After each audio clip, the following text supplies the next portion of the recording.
Hello কাঞ্চন,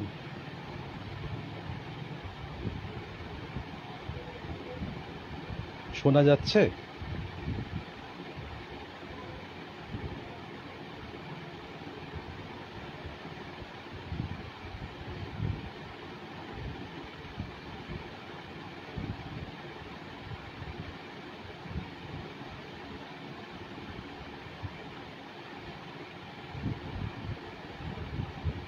নমস্কার সুবর্ণবাবু। আচ্ছা, আমাকে কি শোনা যাচ্ছে, দেখা যাচ্ছে ঠিক মতো?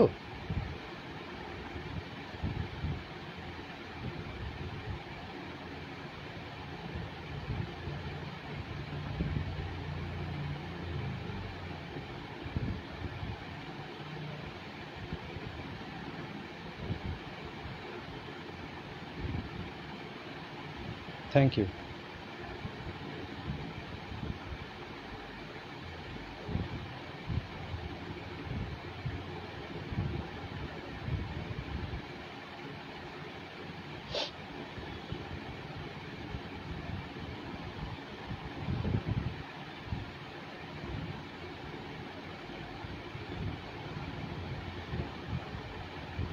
Thank you সুবর্ণবাবু।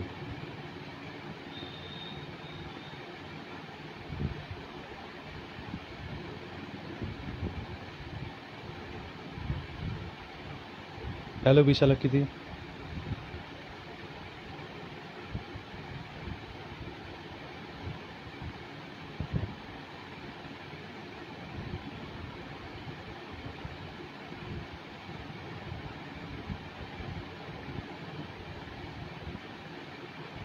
Good evening.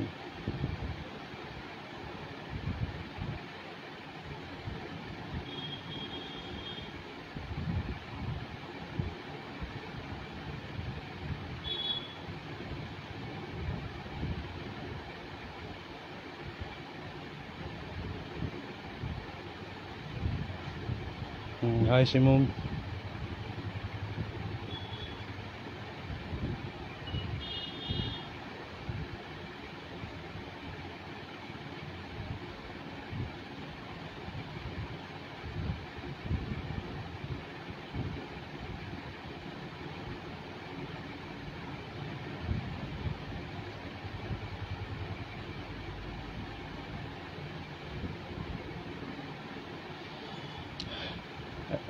Sorry.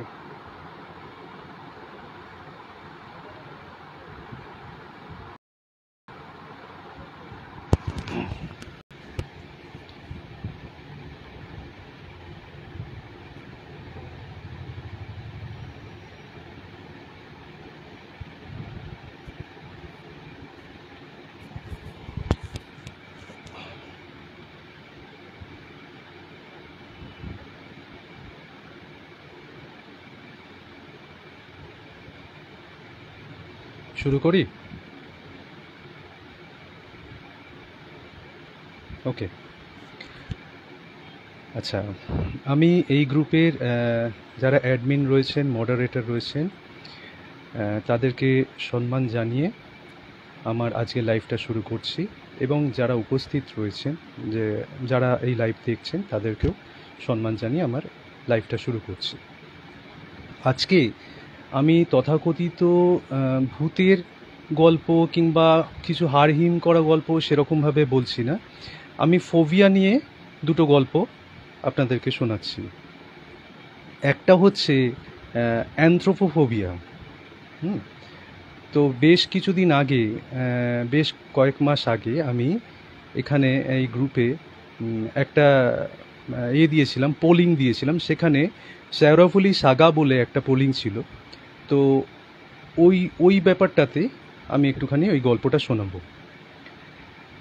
অ্যানথ্রোপোফোবিয়া actually হচ্ছে মানুষকে ভয় পাওয়া। মানুষকে ভয় পাওয়াটাই হচ্ছে অ্যানথ্রোপোফোবিয়া। তো একটি মেয়ের জীবনে কিভাবে সে আস্তে আস্তে মানুষকে ভয় পেতে শুরু করলো, এবং তার জীবনটা কিভাবে শেষের দিকে চলে গেল, কিভাবে নষ্ট হয়ে গেল আমার গল্পে, সেটাই আজকে দেখা যাবে, শোনা যাবে। তো আমার এক পরিচিত, আমার এক আত্মীয়ের বাড়িতে ওই ভদ্রমহিলার সঙ্গে আমার আলাপ। আমি ধরে নিই গল্পের খাতিরে আমি ধরে নিচ্ছি ওনার নাম লিপিদি। তো এই লিপিদির সঙ্গে আমার এক আত্মীয়ের বাড়িতে আলাপ। তো পরে আমি হ্যালো হ্যালো হ্যালো সুদীপ্তা। পরে আমি লিপিদির ব্যাপারে শুনেছিলাম ওনার কাছে। তা লিপিদি, ঘটনাটা হচ্ছে যে উনি ছোটোবেলায় বাড়ি থেকে পালিয়ে গিয়ে বিবাহ করেছিলেন। একটি ছেলের সঙ্গে বাড়ি থেকে পালিয়ে গিয়ে উনি বিবাহ করেন এবং উনি অ্যাকচুয়ালি ওনার কর্ম ছিল, মানে ওনার জীবিকা ছিল বাড়ির পরিচারিকার কাজ। তো বুঝতেই পারছেন যে ওনাদের বাড়িতে এই মানে ওনাদের জায়গায় এইগুলো অনেকটাই স্বাভাবিক। তো উনি বাড়ি থেকে পালিয়ে গিয়ে যখন বিবাহ করেছিলেন, যেই ছেলেটির সঙ্গে বিবাহ করেন তিনি অ্যাকচুয়ালি হুগলি জেলারই অন্য একটি জায়গার ছেলে। তো তারা দুজনে বাড়ি থেকে যখন পালিয়ে গিয়ে বিবাহ করে তখন শেওড়াফুলির একটি বাড়িতে তারা ওঠে। কীরকমভাবে তারা ওঠে, ওই লিপিদি যেই বাড়িতে পরিচারিকার কাজ করতেন তারা তখন বলেছিল যে ঠিক আছে, তোমরা যখন বিয়ে করেছো তোমরা একটি জায়গা তোমাদেরকে আমরা দিচ্ছি শেল্টারের জন্য। একটা বন্ধ বাড়ি, একতলা 1.5 তলার সমান একটা বন্ধ বাড়ি, সেই বাড়িতে ওনাদেরকে বলেছিল যে তোমরা এখানে কিছুদিন থাকতে পারো, তারপর তোমরা বাড়ি দেখে অন্য জায়গায় চলে যাও। তো ঠিক আছে, সেখানেই ওনারা থাকার জন্য ঠিক করলেন। তো কি হলো, এক সময় ওখানে থাকতে থাকতে লিপিদি দেখছেন যে বাড়িতে কিছু অদ্ভুত অদ্ভুত কাজকর্ম হচ্ছে। যেমন যখন বাড়িতে ঢুকছে সমস্ত ঠিক আছে, আবার কোনো কোনো সময় বাড়িতে ঢোকার পর অদ্ভুত রকমের আওয়াজ হচ্ছে। হয়তো কোনো সময় লাইটটা জ্বালিয়েছে, ওপর থেকে কিছু গোঙানির আওয়াজ হচ্ছে, এরকম টাইপের বিভিন্ন ধরনের আওয়াজ তারা পেত। শুধু আওয়াজ কেন, আওয়াজ বলাটা ভুল, সেই বাড়িতে হয়তো লিপিদি একদিনের কথা বলছে যে সে দরজা খুলে বাড়িতে যখন ঢুকেছে, ঢোকার পর তার হাজব্যান্ড আসতে একটু দেরি করতো, সে যখন ফিরতো প্রায় মাঝরাতের কাছাকাছি হতো। তো এরকম লিপিদি তার কাজকর্ম সেরে বাড়িতে ফিরেছে, বাড়ির দরজা খুলেছে, খোলার পর দেখছে যে ওই 1.5 তলার যে সিঁড়িটা, সেই সিঁড়ি দিয়ে মানে 1.5 তলায় ওঠার যে সিঁড়িটা, সেই সিঁড়ি দিয়ে একটা কি বস্তার মতন ধুপধুপ করে নিচে পড়লো। তো স্বাভাবিকভাবে একটা বাড়ি বন্ধ রয়েছে, ওপর থেকে একটা বস্তার মতন যদি কোনো জিনিস পড়ে তখন তো সেটা একটু অদ্ভুত লাগবে। তো লিপিদি তখন লাইটটা জ্বালিয়েছে, জ্বালিয়ে দেখছে যে একটা কি পড়ে রয়েছে, একটা মানুষের মতন কি পড়ে রয়েছে। দেখার পর লিপিদি ভীষণ ভয় পেয়ে গেছে। ভয় পেয়ে গিয়ে দেখছে যে ওখানে রক্ত ভর্তি আর একটা মানুষের মতন কি পড়ে রয়েছে ওখানে। তো স্বাভাবিকভাবে একটি মেয়ে হঠাৎ করে তার ঘরে ঢুকলো, ঢোকার পর যদি এইরকম জিনিস দেখে তো অসুবিধায় তো পড়বেই, ভয় তো পাবেই। তো লিপিদিও ভয় পেয়ে গেছিল। ভয় পাওয়ার পর উনি চোখটা বন্ধ করে দিয়েছে, দুহাত দিয়ে চোখটা বন্ধ করে দিয়েছেন। তারপর চোখটা খুলে মানে চিৎকার করে উঠেছে। তারপর যখন চোখটা খুলেছেন দেখছে কিছুই নেই, কোনো কিছুই নেই ওখানে পড়ে। তো এই রকমই বেশ কিছু জিনিস, যেমন ধরুন রান্না করছে বসে লিপিদি, হঠাৎ করে দেখছেন যে পাশে যে জল রয়েছে, বা হয়তো রান্না করার সময় পাশে বালতি রয়েছে কিংবা হাঁড়ি রয়েছে, তার মধ্যে জল রয়েছে, দেখছে জলের মধ্যে দেখছে সিলিংয়ের মধ্যে যেন কেউ ঝুলে রয়েছে, সেই ছায়াটা জলের মধ্যে পড়ছে। অথচ সিলিং থেকে যখন ওপরটা দেখছে, মানে উনি যখন মাথা তুলে ওপরটা দেখছেন তখন কিছুই দেখতে পাচ্ছেন না। তো এইভাবেই চলছিল। এবার লিপিদি যখনই ওনার হাজব্যান্ডকে এই কথাগুলো বলতেন তখন ওনার হাজব্যান্ড কিছুতেই বিশ্বাস করতেন না। অ্যাকচুয়ালি ওনার হাজব্যান্ড অপ্রকৃতস্থ অবস্থায় বাড়িতে ফিরতেন, রাত্রিবেলাটা কাটিয়ে আবার সকালবেলা বেরিয়ে যেতেন। তো এই রকম অবস্থায় কে কি বুঝবে, স্বাভাবিকভাবে উনিও কিছু বুঝতেন না। তা এরকমভাবে বেশ চলছিল, এই অবস্থাতেই তাদের সংসারটা চলছিল। এক সময় হঠাৎ করে কি হলো, ওনার হাজব্যান্ড, লিপিদির যিনি হাজব্যান্ড, উনি কি করলেন, অন্য একটি মেয়ের সঙ্গে বিবাহ করলেন। তা অন্য একটি মেয়ের সঙ্গে বিবাহ করলেন মানে একদম বিবাহ করে ওই বাড়িতে এনে তাকে তুললেন। এই নিয়ে মানে সেদিনকে প্রচণ্ড অশান্তি হয়েছিল। তারপর লিপিদি যখন বলল যে আমি এইভাবে থাকতে পারবো না, তখন ওনার হাজবেন্ড ওই মেয়েটিকে নিয়ে অন্য জায়গায় চলে যান। তো এইরকমভাবে একটা অশান্তি লিপিদির মানে জীবনে শুরু হলো, যে যার হাত ধরে লিপিদি বাড়ি থেকে বেরিয়ে এসেছিল সেই তার হাত ছেড়ে দিল, ছেড়ে দিয়ে সে অন্য একজনের সঙ্গে চলে গেল। তো এরপরে লিপিদির জীবনটা খুব খারাপভাবেই কাটছিল। তো তখন এদিকে লিপিদি কিন্তু মানে ওনার কিন্তু সন্তান ধারণের সময় এসে গেছে, ওনার পেটে সন্তান এসে গেছে। তখন লিপিদি যখন সন্তান হয়, তারপরে লিপিদি ওই বাড়ি ছেড়ে দেয়, যেই বাড়িতে ছিল সেই বাড়ি ছেড়ে দেয়। ছেড়ে দেওয়ার পর লিপিদি অন্য একটি বাড়িতে গিয়ে ওঠে, এবং তারপর লিপিদি যারা ওকে বাড়িটা দিয়েছিল, অদ্ভুত ব্যাপার, এতদিন লিপিদি তাদেরকে কিছু জিজ্ঞাসা করেনি। ওই বাড়িটা ছেড়ে দেওয়ার পর উনি ওনাদেরকে জিজ্ঞাসা করেন যে এই বাড়িটা এরকম এরকম ঘটনা ঘটতো, তো কী হয়েছে, কী ব্যাপারটা আমাকে একটু বলুন তো। তখন ওরা বলে যে ওই যে বাড়িটা, ওই বাড়িতে আগে এক কাপল এসে ওখানে উঠেছিল, এবং ওঠার পর তাদের মধ্যে কোনো কারণে কেউ কাউকে পছন্দ করতো না, নাকি কেউ কাউকে বিশ্বাস করতে পারেনি, তারা দুজনেই দুজনকে মেরে ফেলে। দুজনকে মেরে ফেলার মধ্যে হয়তো এরকম ব্যাপারটা হয়েছিল যে কেউ একজন আরেকজনকে খুন করার পর সে সুইসাইড করে, এরকম হয়তো কিছু একটা ঘটেছিল, যার ফলে ওই বাড়িটা ওরকম কার্সড হয়ে গেছিল। মানে এরকমও ঘটনা ঘটেছে যে লিপিদি বাড়িতে রয়েছে, হঠাৎ করে বাড়ির দেওয়ালগুলো ঘামতে শুরু করেছে। আপনারা দেখেছেন যে দেখে থাকবেন যে পুরনো বাড়ি যেরকম হয়, পুরনো বাড়িতে যেরকম দেওয়ালগুলো বর্ষাকালে ঘেমে যায়, ড্রপলেটস যেরকম পুরনো বাড়ির দেওয়ালে থাকে, সেই রকম ওদের বাড়ির দেওয়ালে ওই রক্তের যে ড্রপলেট ওরকম দেওয়ালের মধ্যে দেখতে পেত। তা এইবার লিপিদি একটি গুণিনের কাছে যান, এই সমস্ত ব্যাপার খুলে বলেন। তা বলার পর তখন লিপিদিকে ওই গুণিন বলে যে আসলে ঘটনাটা ওখান থেকেই ঘটেছে। ওই যে বাড়িটায়, যেই বাড়িটায় ওরা ছিল, সেই বাড়িটা এতটাই কার্স ছিল যে সেই বাড়িটার যে ছায়াটা সেটা লিপিদির মধ্যে পড়েছে, এবং যার জন্য এই রকম ওনার হাজব্যান্ডের সঙ্গে বিচ্ছেদ ঘটেছে। এবার লিপিদির ছেলে আস্তে আস্তে বড় হয়, লিপিদি পরিচারিকার কাজই করতে থাকে।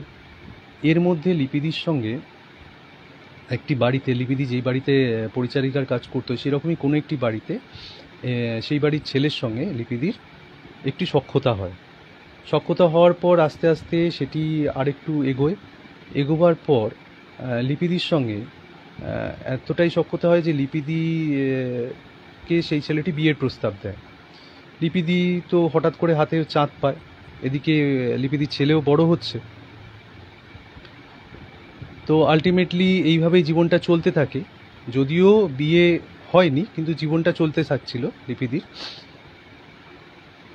অবশেষে ছেলে বড় হলো, ছেলে বড় হওয়ার পর ছেলে নিজেও বিয়ে করলো। লিপিদি কিন্তু সেরকমই আছে, ছেলে নিজে বিয়ে করলো, বিয়ে করার পর ছেলে আলাদা হয়ে গেল। ভেবে দেখুন, প্রথমে হাজব্যান্ডের সঙ্গে হাত ধরে, একটি ছেলের সঙ্গে হাত ধরে লিপিদি বাড়ি থেকে বেরোলো। বেরিয়ে যাওয়ার পর তার জীবনে এমন একটা ঘটনা ঘটলো যে যার হাত ধরে সে বেরিয়েছিল সে আবার অন্য কারোর হাত ধরে চলে গেল। তারপর ছেলে হলো, ছেলে তার মার সঙ্গে না থেকে অন্য একটি মেয়েকে বিয়ে করে সে আলাদা হয়ে গেল। লিপিদির জীবন কিন্তু ওরকমই চলছে। এইবার ছেলে আলাদা হয়ে যাওয়ার পর লিপিদি হয়তো এটা অনুভব করেছিল যে তারও একটা জীবন আছে, তাকেও একটু চলতে হবে। তো লিপিদি তখন যার সঙ্গে লিপিদির একটু সখ্যতা হয়েছিল তাকে লিপিদি চাপ দেয় যে তাকে বিয়ে করার জন্য। যখনই বিয়ে করার জন্য চাপ দেয় তখন কিন্তু সেই ছেলেটি বেঁকে বসে, কিন্তু লিপিদিও ছাড়ার পাত্রী নয়। তো লিপিদি তখন এই ব্যাপারটি ছেলেটিকে বলে যে যদি তাকে বিয়ে না করা হয় তখন তাহলে কিন্তু লিপিদি পরবর্তী স্টেপ নেবে। তা ছেলেটি রাজি না হয়, লিপিদি কিন্তু থানা পুলিশ করে এবং কেসটা কোর্ট পর্যন্ত গড়ায়। গড়ানোর পর সেই ছেলেটির জেল হয়। জেল হওয়ার পর লিপিদি ঠিকঠাকই ছিল, কিন্তু কী এক কারণে লিপিদি ওই যে ছেলেটি যার জেল হয়েছিল সে কিন্তু জেল থেকে বেরিয়ে চলে আসে। এরপর কেস চলতে থাকে। অন্যদিকে লিপিদির যে নিজের ছেলে সে কিন্তু হঠাৎ করে সুইসাইড করে। কোনো কারণ নেই, কী কারণ কিছু জানা নেই, হঠাৎ করে সে সুইসাইড করে। সুইসাইড করার পর লিপিদির তো মাথায় হাত, যে এই ছেলে যাকে সে ছোটোবেলা থেকে মানুষ করেছে সেই ছেলেও তার মানে সারা জীবনের মতন ছেড়ে চলে গেল। এবার থানা পুলিশ করতে করতে লিপিদির অনেক টাকা খরচ হচ্ছে। একজন পরিচারিকা, তার পক্ষে এত টাকা খরচ করা তো ভীষণ প্রবলেমের। লিপিদি আস্তে আস্তে অসুবিধায় পড়তে থাকে। এমন সময় লিপিদির মা মারা যান। লিপিদির মা একদম মানে অদ্ভুতভাবে মারা যান। লিপিদি দেখছেন, একদিন বাড়ির দাওয়ায় বসে লিপিদি কাজ করছে, লিপিদি দেখছেন যে ওনার মা বাড়ি থেকে মানে ঘর থেকে বেরিয়ে এলো, ঘর থেকে বেরিয়ে নিজে সোজা চলে গেল, গিয়ে বাড়ির উঠোনে ধপ করে পড়লো, পড়ে মারা গেল। মানে মনে হলো যেন কেউ বাড়ি থেকে ওনাকে ঘর থেকে ওনাকে কেউ বার করে আনলো, বার করে এনে উঠোনে ফেলে মেরে দিল, এরকম ব্যাপার। তো এই সব দেখার পর লিপিদির কেমন যেন একটা নিজের ভেতরেই কেমন একটা তৈরি হতে লাগলো।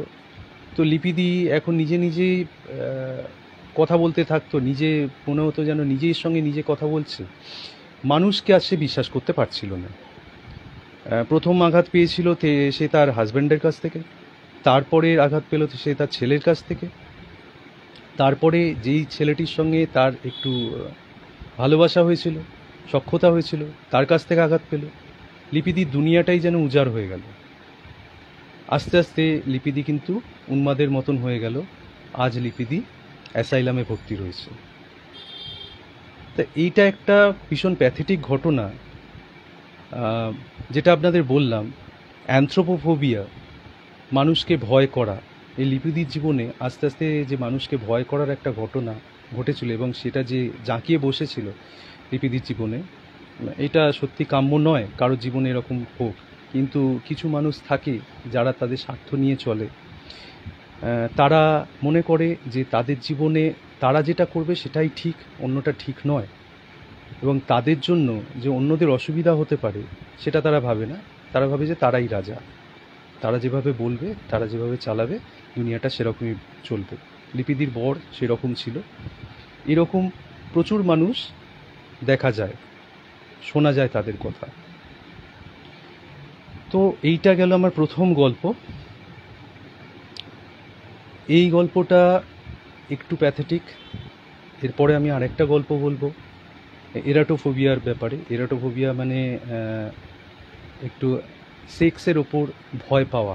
মানুষ যখন এই সেক্সের ওপর ভয় পায় সেটাকে বলে এরাটোফোবিয়া। সেই ব্যাপারে আমি একটু গল্প বলবো, কিন্তু মাঝখানে আমি আপনাদের আরেকটা গল্প বলছি।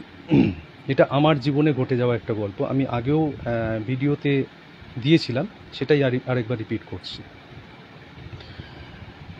এটা মোটামুটি ধরুন 2006 কি 2007 এরকম সময়ের ঘটনা। আমার ঠিক ইয়ারটা মনে নেই। তো আমি তখন একটা ট্রেনিংয়ে যেতাম। এটা আড়িয়াদহর কাছাকাছি একটা জায়গায় সাকালবেলা আমাদের একটা ট্রেনিং হতো, ফিজিক্যাল ট্রেনিং হতো। তা সেখানে আমাকে যেতে হতো মোটামুটি ধরুন 4টে সাড়ে 4টের মধ্যে আমাকে কিন্তু ঢুকে যেতে হতো ওখানে। তো সেদিনও আমি বেরিয়েছি। বেরোনোর পর আমি যে রাস্তা দিয়ে যেতাম সেই রাস্তাতে একটা কবরস্থান পড়তো, একটা কবরখানা পড়তো। ঠিক সেই কবরখানাটার পাশে একটা যক্ষ্মা হাসপাতাল ছিল। যক্ষ্মা হাসপাতালটা কিন্তু বন্ধ রয়েছে এখন। সেই যক্ষ্মা হাসপাতালের ঘটনাটা আপনাদের আরেক দিন বলবো, তাই সেই কবরখানার ঘটনাটা এখন আপনাদের বলি। তো একদিন অ্যাকচুয়ালি আমি কুমড়ো ফুল খেতে খুব ভালোবাসি। তো আমাদের গ্রুপেরই একজন অ্যাডমিনের সঙ্গে আমার সন্ধেবেলা কথা হচ্ছিল কুমড়ো ফুলের ব্যাপারে। তো আমার গল্পটা মনে পড়লো, সেটাই আপনাদের শোনাচ্ছি। তো সেদিনকে আমি দেখি, মানে সেদিনকে মানে আমি বেশ কিছুদিন ধরেই ওয়াচ করছিলাম যখন আমি যাচ্ছিলাম ওখান দিয়ে, যে ওই কবরস্থানটার ওপরে মানে পাঁচিলের ওপরে কুমড়ো ফুল হয়ে রয়েছে। আর ওই কবরস্থানটার ঠিক উল্টো দিকে একটা চায়ের দোকান ছিল, সেই চায়ের দোকানটা কিন্তু অনেক ভোর ভোর খুলে যেত। মানে আমি যখন যেতাম মোটামুটি ধরুন 3:30 4টে সেরকম সময় যেতাম, সেই সময় কিন্তু ওই চায়ের দোকানটা কিন্তু খুলে যেত। তো আমি একদিন বাড়ি থেকে ঠিকই করেছিলাম যে প্লাস্টিক নিয়ে যাব, গিয়ে ওখান থেকে একটু আগে আগে বেরোবো, বেরিয়ে ওখান থেকে আমি কুমড়ো ফুল তুলব। তো আমি কুমড়ো ফুল তোলার জন্য পাঁচিলের উপর উঠেছি। ওঠার পর কুমড়ো ফুল তুলছি, ওখান থেকে দেখছি বেশ 3-4টে কুমড়ো ফুল হয়ে রয়েছে। কুমড়ো ফুলগুলো তুলছি, তো ফুল তুলছি তো তুলছি, পাঁচিলের ওপর উঠে প্লাস্টিকের মধ্যে ফুল ভরছি তো ভরছি, যত পারছি ফুল ভরে যাচ্ছি। তো সেই সময় ওই যে চায়ের দোকানের যে ভদ্রলোক, উনি হঠাৎ করে এসছেন আমার কাছে, এসে বলছেন যে বেটা आप उतरो वहाँ से। तो আমি বলছি क्यों क्या बात है? तो বলছে যে नहीं नहीं आप उतरो वहाँ से, आप क्या कर रहे हो वहाँ पे? तो मैं আমি বললাম যে मैं ये फूल ले रहा हूँ। तो कितने फूल ले रहे हो आप? আমি বললাম ये तो बस 3-4 फूल ले रहा हूँ। তখন আমাকে বলছে যে आप देखो कितने फूल लिए। তো আমি তখন দেখছি যে আমার মোটামুটি ধরুন 15-20টা ফুল আমি প্লাস্টিকের মধ্যে ভরে নিচ্ছি। আমি নিজেও অবাক হয়ে গেছি তখন, যে আমি তো দেখলাম 3-4টে ফুল, 15-20টা ফুল আমি কি করে ভরবো প্লাস্টিকে। তো বলছে যে आप उतरो पहले वहाँ से, फिर मैं बताता हूँ। तो আমি যখন নিচে নামলাম তখন আমাকে বলছে যে आप 3-4 फूल लेने ऊपर गए थे, लेकिन आपके पास अभी 15-20 फूल है, तो आप समझे कुछ? আমি বললাম যে नहीं कुछ तो नहीं समझे, क्या बात है? তখন আমাকে দেখাচ্ছে ওই কবরখানার ভেতরে, ও দেখো দূর कहीं कुछ दिख रहा है। তা আমি দেখলাম দূরে, মানে কবরখানার ভেতরে, আমরা তো এই যে আপনাদেরকে বলছি এই সিনটা আমার মনে পড়ছে, এখন আমার গায়ে কাঁটা দিচ্ছে।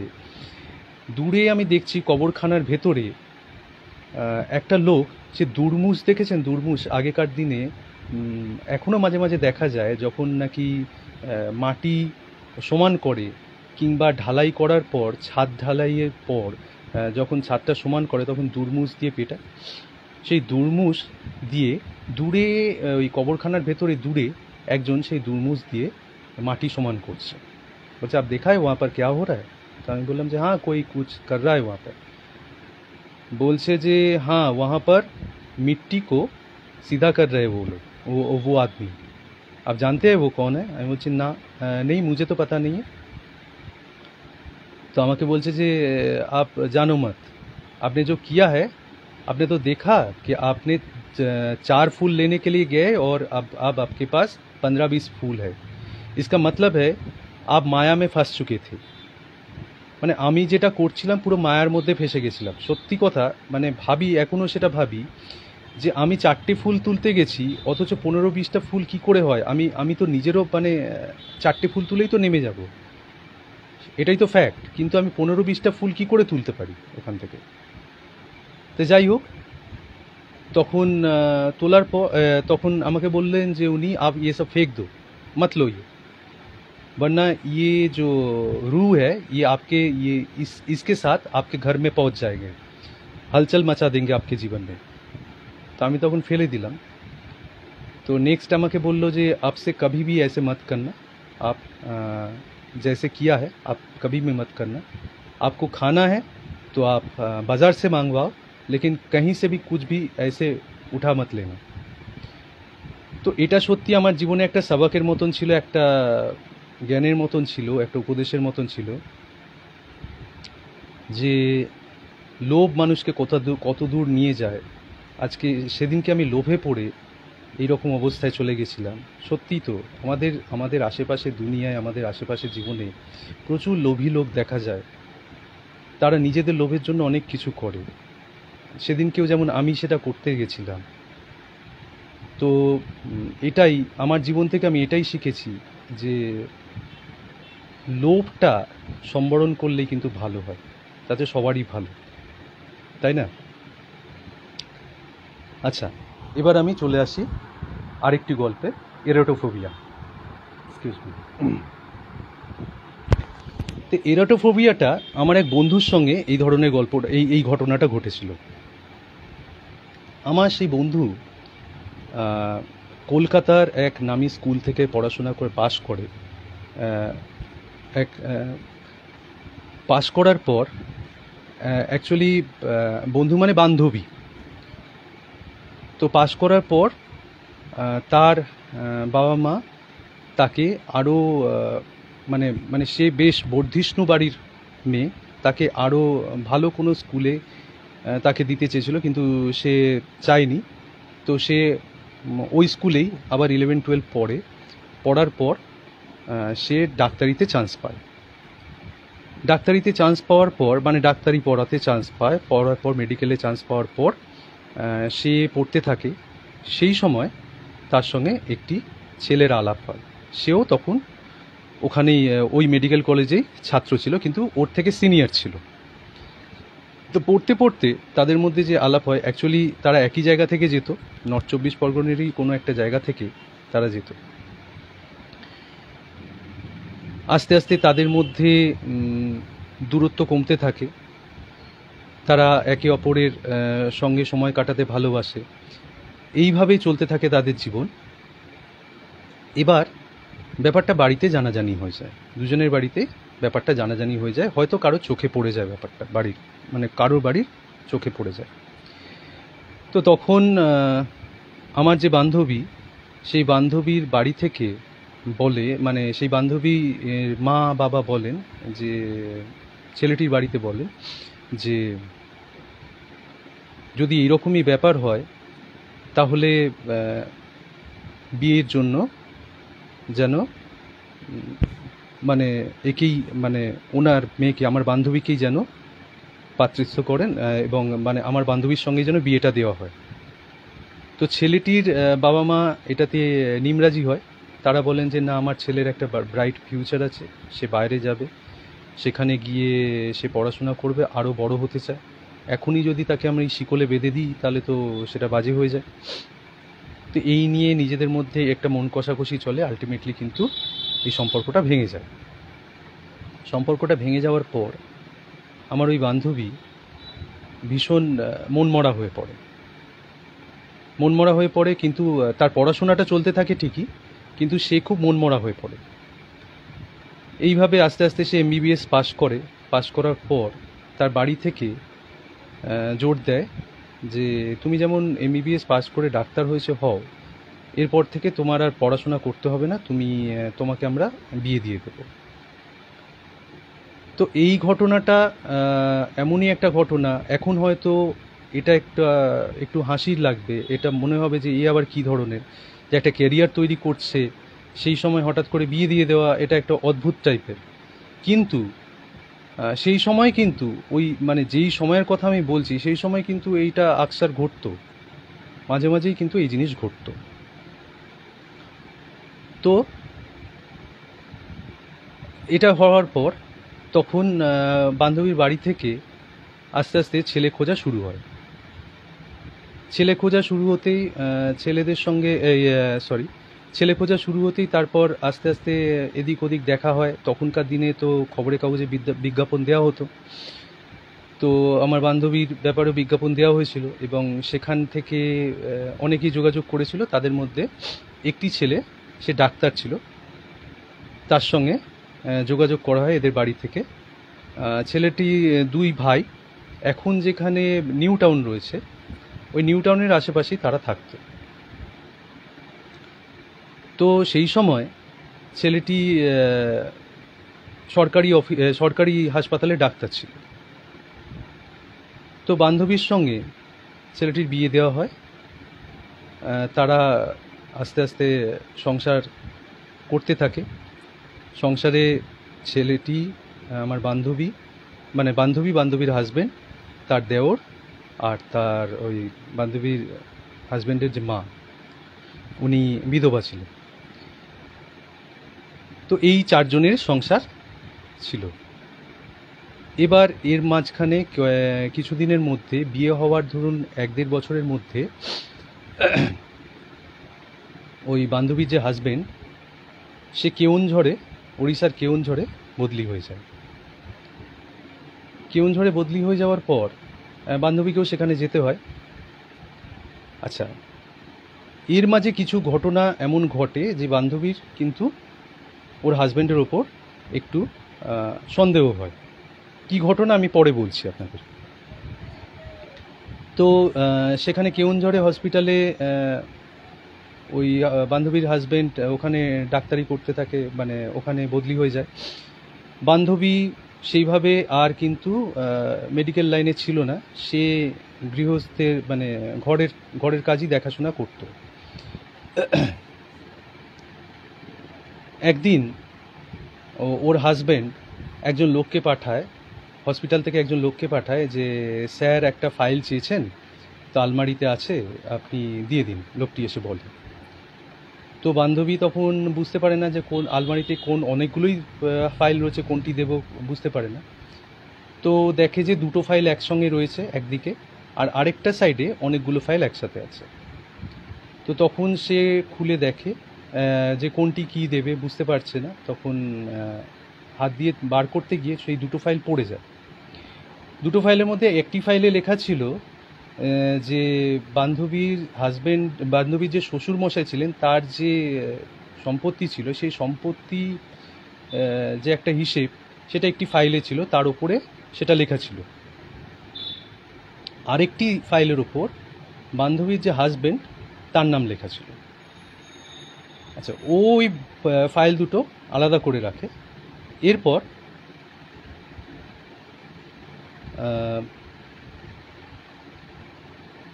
বান্ধবী অন্য ফাইলগুলো দেখার পর খুঁজে পায় যে ফাইলটি চাইছিলেন তার হাজব্যান্ড, তো সেই ফাইলটি ওনাকে দিয়ে দেন। দিয়ে দেওয়ার পর সে চলে যায়, লোকটি চলে যায়। বান্ধবী তখন দরজা বন্ধ করে ওই ফাইলটি, যেই ফাইলটিতে ওর হাজব্যান্ডের নাম লেখা ছিল, সেই ফাইলটি খুলে বিভিন্ন কাগজপত্র দেখার পর বান্ধবী কিন্তু আর ঠিক থাকতে পারেননি। ওর চোখে জল চলে আসে এবং ও বুঝতে পারে যে সন্দেহটা ও এতদিন ধরে করছিল, সেই সন্দেহটাই কিন্তু আসলে ঠিক। সন্দেহটা এরকম, ব্যাপারটা এরকম, বান্ধবীর যে হাজব্যান্ড সে কিন্তু যৌন ক্ষমতাহীন ছিল। এইটা ওর বাড়ি থেকে একেবারেই লুকিয়ে বিয়ে দেওয়া হয়। এবং ওর হাজব্যান্ডের যে বাবা, সেও ডাক্তার ছিলেন এবং তিনি বলে গেছিলেন যে আমার এই ছেলেকে, বড় ছেলেকে যেন কখনো বিয়ে না দেওয়া হয়। কিন্তু ওই মায়ের মন, বিয়ে দিয়েছিলেন। তিনি কিন্তু এইটা কখনো ভাবেননি যে তার ছেলের সঙ্গে যার বিয়ে হবে, যে মেয়েটির বিয়ে হবে, তার জীবনটা কিন্তু ছারখার হয়ে যাবে। যাই হোক, এরপর ওর হাজব্যান্ডের আবার কলকাতায় বদলি হয়, সে কলকাতায় চলে আসে, বান্ধবীও তার সঙ্গে কলকাতায় আসে। একদিন বান্ধবী তার হাজব্যান্ডকে সমস্ত কথা খুলে বলে। শোনার পর তার হাজব্যান্ড কিন্তু স্বীকার করে, কোনো রকম রাগঢাক না করে তার হাজব্যান্ড স্বীকার করে। কিন্তু এরপর থেকে, এই যে তার হাজব্যান্ড স্বীকার করে নেয়, এরপর থেকেই কিন্তু বান্ধবীর জীবনটা দুর্বিষহ হয়ে ওঠে। কেমনভাবে না, বান্ধবীর যে শাশুড়ি মা ছিলেন, তিনি এই ব্যাপারটা শোনেন। শুনে উনি কি করেন, ওনার যে ছোট ছেলে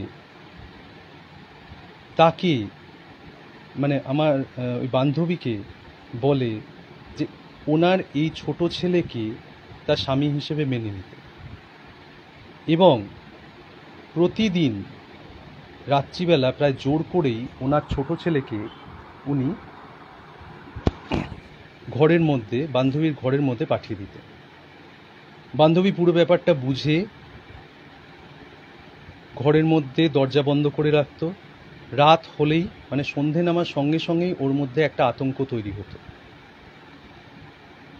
অদ্ভুত, ভাবা যায় না যে কোনো মা কি করে, তিনিও তো একজন মহিলা, তিনি কি করে এই জিনিসটা করতে পারেন।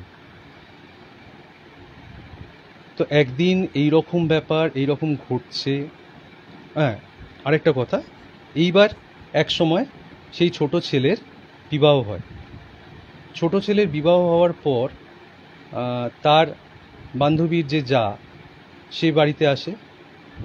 তো এক সময় কি হয়, বান্ধবীর ওই যাও কিন্তু বুঝতে পারে যে তার সঙ্গে মানে তার জায়ের সঙ্গে এরকম কিছু একটা ঘটছে। তো তখন বান্ধবী যা তাকে বলেন, এইরকমই একটা ঘটনা যখন ঘটছিল তখন বান্ধবী যা তাকে বলে যে তুমি এক্ষুনি, মানে সেই দিন রাত্রে তাকে বলে যে তুমি এক্ষুনি এখান থেকে পালাও। ভাবতে পারবেন না, বান্ধবী, আমার যে বান্ধবী, সে মাত্র হাওয়াই চটিটা পেয়েছিল সঙ্গে নিয়ে যাওয়ার জন্য, সেটা পরে ওই কাপড়ে ওখান থেকে সেদিন রাত্রে কোনো রকমে বেরিয়ে আসে। কোনো রকমে বেরিয়ে এসে সে কিভাবে সে পৌঁছেছিল সেটা সেই জানে। তার বাড়ি পৌঁছয়, তার বাড়ি পৌঁছানোর পর তার মা বাবাকে সমস্ত কিছু বলে সে হাউ হাউ করে কাঁদতে থাকে। ঘটনাটা কোর্ট পর্যন্ত গড়ায়। সব কিছু জানার পর কোর্ট থেকে ডিভোর্স দেওয়া হয় দুজনকে। বান্ধবী আজকে অন্য একজন এনআরআইকে বিবাহ করে সুখী রয়েছে, কিন্তু ওই ভদ্রলোক যার সঙ্গে নাকি বান্ধবীর বিয়ে হয়েছে, তিনি ব্যক্তিগতভাবে আমাকে এটা বলেছেন। তার সঙ্গে যখন আমার কথা হয়েছিল, তিনি ব্যক্তিগতভাবে আমাকে এটা বলেছিলেন যে বান্ধবীর মধ্যে কিন্তু এরাটোফোবিয়াটা এমনভাবে ঢুকেছে যে তারা কিন্তু এখনো নিঃসন্তান। মানে তার মধ্যে আর এই ধরনের কোনো ইচ্ছাই নেই। এটাও একটা ভীষণ প্যাথেটিক ঘটনা। আচ্ছা, এবার আরেকটা ভূতের ঘটনা হয়ে যাক। হ্যাঁ, এটাই আমার লাস্ট গল্প। এটাও আমি আগে বলেছি, আরেকবার বলছি গল্পটা। 1956 কিংবা 1960 ঘটনা, এরকম কিংবা আরেকটু আগের ঘটনা। সেই তার বেশ কিছুদিন আগে আমার ঠাকুরদাদা বাংলাদেশ থেকে কলকাতায় আসেন। কলকাতায় আসার পর কলকাতার কুমোরটুলি অঞ্চলে উনি একটি বাড়ি কেনেন এবং সেখানে উনি ওনার পরিবারকে নিয়ে ওঠেন। তা বাড়ি কেনেন মানে বাড়ির একটা পোর্শন কিনে নেন। বাড়িটা এরকম ছিল যে বাড়িটার মাঝখানে উঠোনের চারদিকে ঘর ছিল, চারদিক থেকে লম্বা লম্বা মানে ঘর উঠে গেছে, পরের পর ঘর উঠে গেছে। উঠোনটা ফাঁকা, মানে উঠোনে দাঁড়ালে আপনি আকাশটা দেখতে পাবেন। চারতলা বাড়ি, চারতলার উপর ছাদ রয়েছে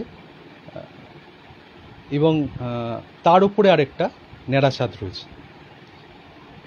আমার এখনো মনে আছে, আমি ভীষণ ছোট, মানে খুব ছোটবেলায় গেছিলাম ওখানে। তো ওই যে মানে চারতলার ছাদ থেকে যে ন্যাড়া ছাদে যাবেন যে আপনি ওপরে, সেখানে একটা লোহা সিঁড়ি আছে, মইয়ের মতন সিঁড়িটা, সেইটা দিয়ে উঠে আপনি ন্যাড়া ছাদটায় যেতে পারবেন। তো কি হয়, এরকম বিশ্বকর্মা পুজো চলছিল। বিশ্বকর্মা পুজোতে আপনারা জানেন যে কলকাতায় ঘুড়ি ওড়ে। তো সেই দিনও বিশ্বকর্মা পুজো আগে এরকম সময় ছিল। তা একটি ছেলে, লালটু নামে একটি ছেলে, সে ঘুড়ি ওড়াতে ওপরে ওঠে। ওড়াতে সে বুঝতে পারে না যে পেছন দিকে তার বাউন্ডারিটা শেষ হয়ে যাচ্ছে। সে কিন্তু পেছোতে ওই উঁচু তলা থেকে নিচে পড়ে যায়, উঠোনের মধ্যে গিয়ে পড়ে। বুঝতেই পারছেন যে অত উঁচু থেকে পেছন করে পড়লে আর কিছু থাকবে না, তারও কিছু ছিল না। সারাটা উঠোন রক্তে ভরে গেছিল।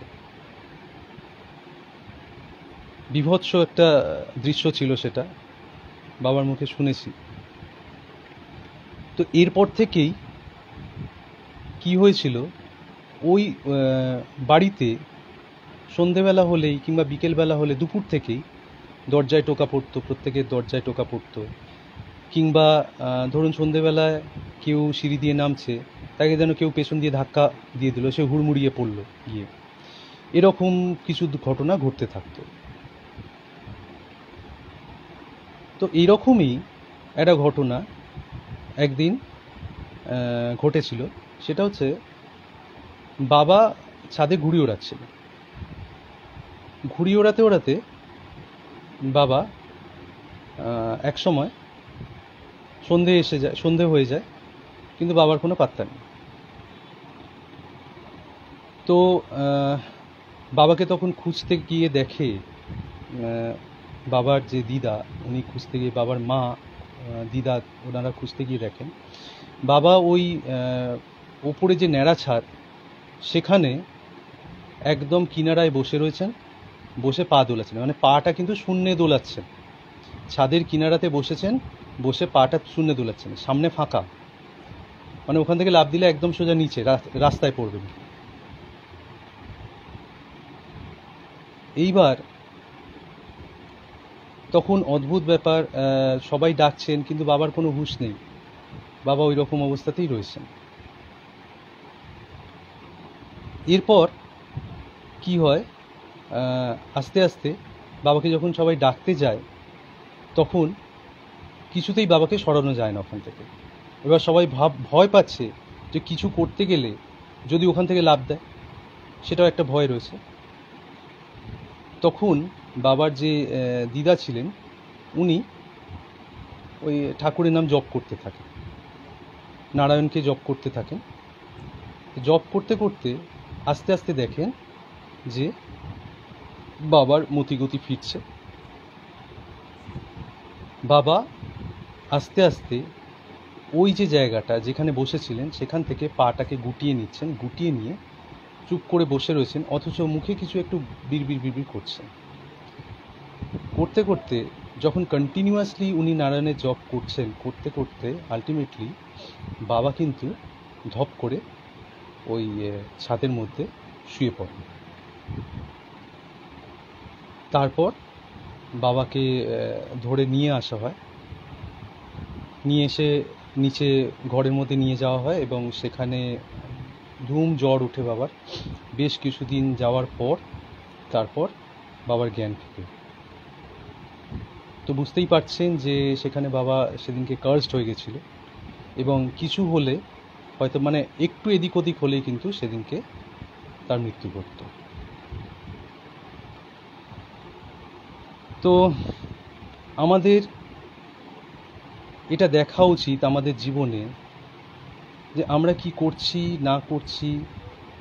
বড়দের কথা শোনা উচিত, যেমন সেরকম আমাদের উচিত যে বড়রা যেমন কিছু বলছেন, আবার ছোটরা যখন কিছু বলেন, সেটাও আমাদের কিন্তু একটু মাইনরলি শোনা উচিত। কারণ দেখুন, শিক্ষা এমন একটা জিনিস, জ্ঞান এমন একটা জিনিস, সেটা কিন্তু আমরা যে কোনো কারোর কাছ থেকে পেতে পারি। আমাদের কিন্তু এই ইগোটা নিয়ে থাকলে চলবে না, যে আমরা বড়দের কথা শুনবো অথচ ছোটদের কথা শুনবো না। এটা নয় যে ছোটরা কিছু জানে না, বোঝে না বলে। এমন অনেক জিনিস হয়, আমি নিজের জীবনেও দেখেছি, যে অনেক ছোটোর কথা শুনেও কিন্তু আমি লাভবান হয়েছি। আপনারাও হয়েছেন, আপনাদের জীবনে আপনারা নিশ্চয়ই দেখেছেন। তো এগুলোই ঘটনা। আমাদেরকে সবার সঙ্গে সব কিছু মানিয়ে চলতে হবে, না মানিয়ে চললে জীবনটা নষ্ট, না মানিয়ে চললে আমরা এগোতে পারবো না। তো আমার লাইভ আজকে আমি এখানেই শেষ করছি। কিছু জিনিস যেগুলো আমাদের জীবনে ঘটে, আমাদের জীবনকে অনেক শিক্ষা দিয়ে যায়।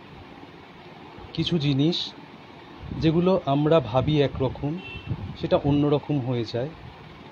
কিছু জিনিস যেগুলো আমরা ভাবি না, যেগুলো আমরা জানি না, যেগুলো আমরা বুঝি না, তারপরেও কিন্তু আমরা ভাবি যে আমরা এর ব্যাপারে অনেক কিছু জানি, আমরা এই ব্যাপারে অনেক কিছু বুঝি আমাদের মধ্যে, এবং আমরা সেগুলো নিয়ে অনেক কিছু বলে থাকি।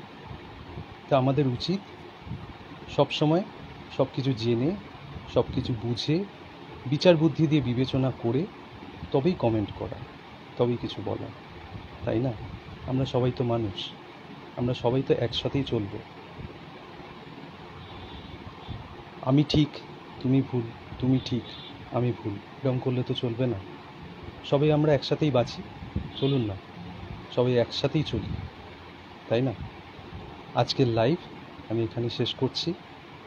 নমস্কার।